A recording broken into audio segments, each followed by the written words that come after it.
السلام عليكم ورحمة الله تعالى وبركاته. اليوم في قناة القانون المغربي غادي نتكلموا على موضوع مهم، موضوع اللي كيشكل غموض لدى الطلبة الجدد في الكليات المغربية.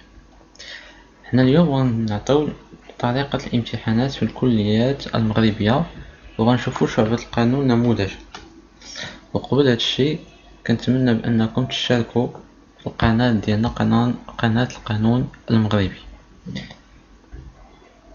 الان ان شاء الله غادي نبداو طريقة الامتحانات في الكلية.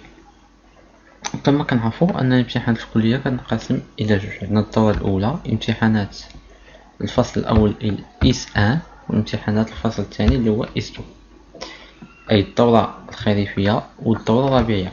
اي الدورة الاولى كنسميوها في الكليات كنسميوها الدورة الخريفية، والدورة الثانية كنسميوها بالدورة الربيعية.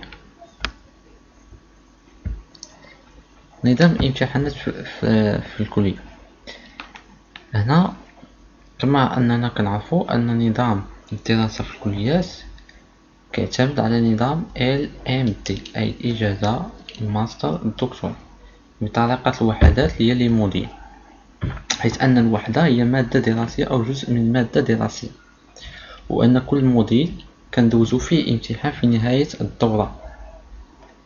كل نهاية الدورة كندوزو امتحان في كل مادة.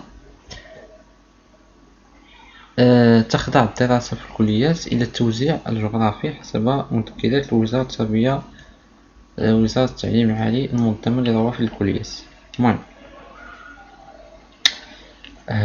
غنجاوب باش منطولش عليكم. يتضمن سلك الإجازة 6 فصول أو سداسيات سومستر، ويطرح عليها برموز اس 1 اس 2 اس 3 اس 4 اس 5 اس 6. وكل نهاية كل سمستر كندوزو امتحانات في كاع الموديلات، كل موديل كندوزو فيه امتحان. وتتكون السنة الجامعية، اي مثلا اس 1 كتكون السنة الأولى كتكون من فصلين دراسيين اس 1 و اس 2. السنة الثانية كتكون من فصلين اللي هو اس 3 اس 4. والسنة الثالثة ديال الإجازة كتكون فصلين كذلك اس 5 اس 6 اس 5 اس 6. قلنا تتكون السنة الجامعية فصلين دراسيين تضم كل واحد منهما 16 أسبوع من الدراسة والتقويم بمعدل 45 ساعة الوحدة. وهذا الشيء ماشي مهم. اللي مهم بعد استيفاء 6 فصول كاملة يتسلم الطالب دبلوم إجازة في الدراسات الأساسية أو دبلوم إجازة المهنية.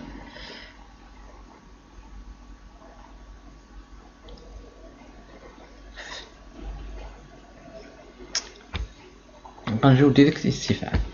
باش ننجحو في كل سوميستر خصنا ننجحو في كاع الموديلات. مثلا في اس 1 عندنا 7 ديال الموديلات، هاد 7 ديال الموديلات خصنا ننجحو فيهم بمعدل ديال 10. كل موديل خصنا نجيبو فيه 10 والفوق باش ننجحو فيه. وجدنا كاع في الموديلات اللي جبنا فيهم 10 الفوق حنا كنتسماو فاليدي سوميستر، اي اننا نجحنا في السوميستر. يتم استيفاء فصل من فصول الست إذا كان معدل النقط المحصورة في مجموع وحدات الفصل يساوي أو يفوق 10/20، حتى أن تقل النقطة المحصل عليه في كل وحدة من وحدات الفصل عن 5، شريطة ما تكونش شي موديل شي في أقل من 5. إلا جمعتي 7 ديال الموديلات أي 7 ديال المواد ولقيتيهم كيساوي 70 فما فوق، أي إلا قسمتيهم على 7 كيعطيوك 10، بشرط انك متجيبش شي مادة اقل من على 5. الصفر الوحدة باستحقاق الحصول على نقطة عداء تفوق 10/20. إذ تم استيفاء فصل كومبوزاسيون تصرف الوحدة عن طريق التكامل، أو هناك عن طريق التكامل نظام معدل محصوري بين 5 و 10، وإلا تقل نقطة أي عناصرها عن 5/20.